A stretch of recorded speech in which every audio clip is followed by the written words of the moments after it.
The topic is the Congressional Bailout, and of course we're talking to Dr. Paruchuri from Tennessee State University, who's given us some information relative to some of the difficulties involved with this Congressional Bailout. And of course, Dr. Paruchuri, let's pick up where we left off and give you an opportunity to talk about some of the solutions over the next 8 or 9 minutes in reference to how we deal with this particular issue.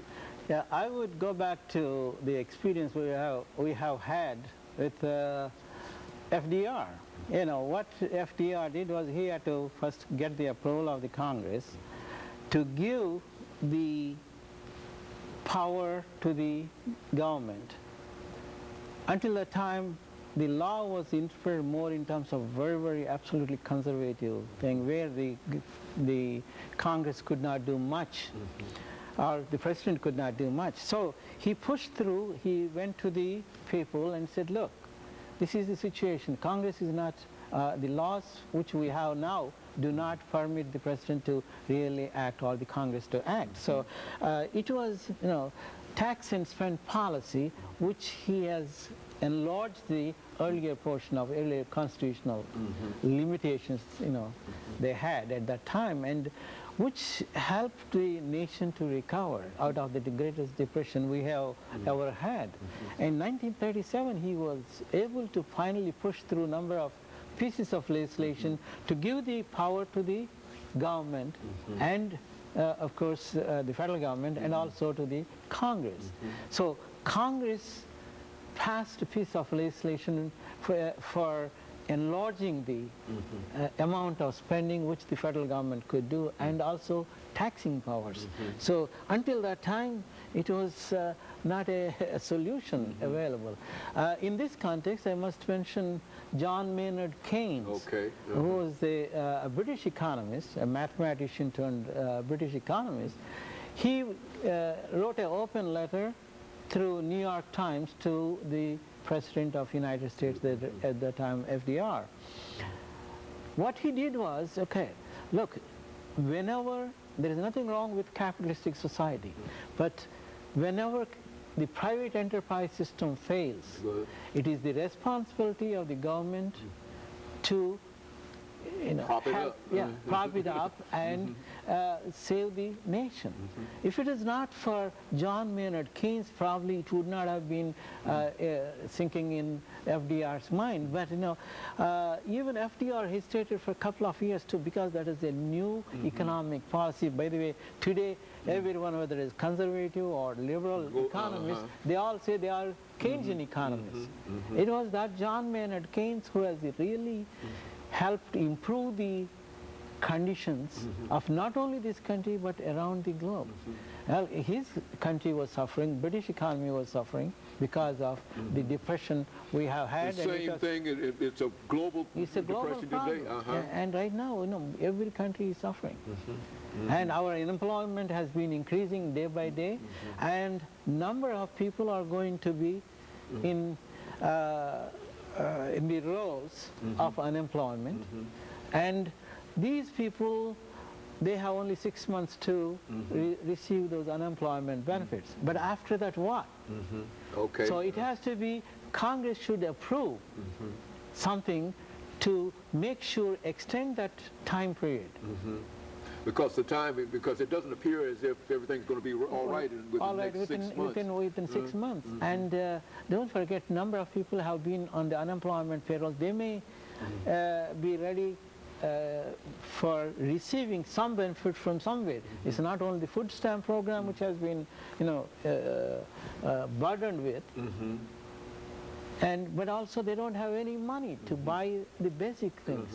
And even when we talk about credit, if individuals don't have money and they can't get credit from it, they don't have any kind of collateral to go to the bank with, it simply leaves them in quite a desperate situation. Would you say that? Yeah, it is absolutely correct. And even today, right now, even with a 700 points credit score, which you have, which is supposed to be pretty good, they could not get very many loans. And some of the large corporations, I understand, are having some real problems. Reputable corporations, I understand. Yes, and they have been having a tremendous amount of problem in getting some sort of credit so that they can expand their plant and equipment. And especially for sales. For example, auto industry, which suffered tremendously because of this credit crunch. And they could not get any banks, financing these, where the inventory of these different dealerships. So that means even though there is a deal between the salesman and the customer, they could not get it financed because the banks say no to the dealerships. And so it is a wholesale problem. And another thing which I want to mention here is why not we go a little bit more aggressively and a little bit more and enlarge the programs which FDR did.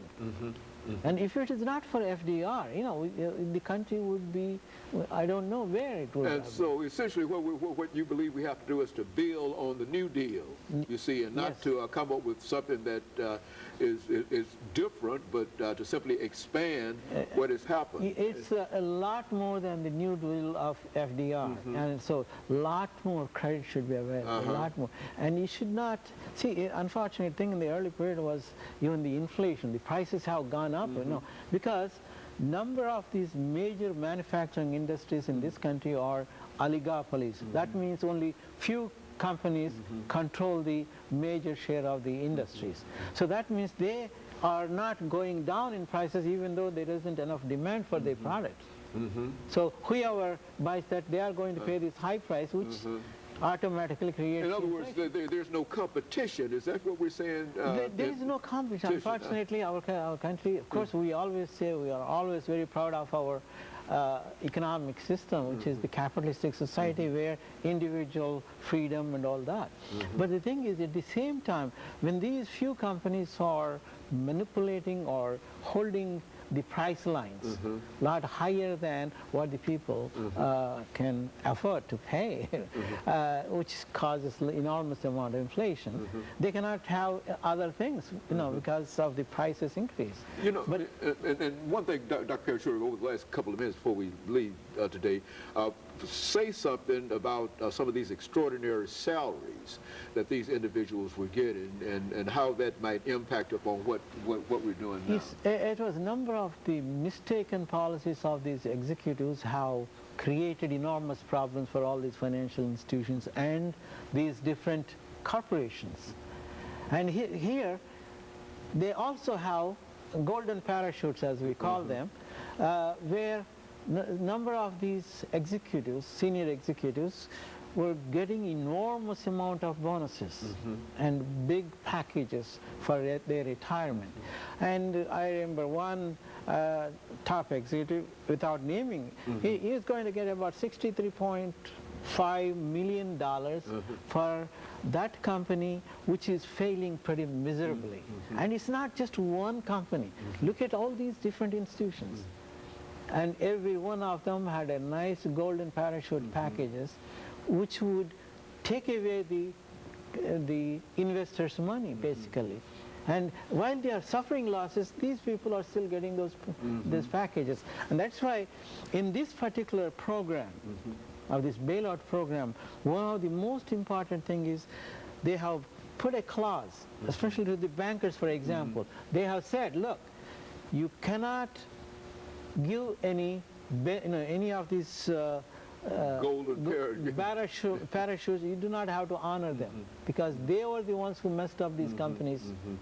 And so even though there might be some kind of agreement or some kind of contract within the corporation, the government is essentially saying that you go back on that. And I don't know legally how good it is, but I think one of the most important thing Secretary Paulson and Bernanke and Baird said was, one of the major conditions, one of the most important condition is that these chief executives or their senior level executives should not have any packages until the companies make some kind of profit in reference to what they're doing. And of course, Dr. Parachuri, we're entering the last few seconds of this show for today, and we want to thank you for bringing again that excellent information, and it does give us some idea in terms of where we ought to go and how we are trying to make it there, and we certainly appreciate you for that. And of course, let us also encourage our audience to tune in again next week for another informative edition of Comments, so that they too might be more informed in reference to what is going on. Thank you and good morning.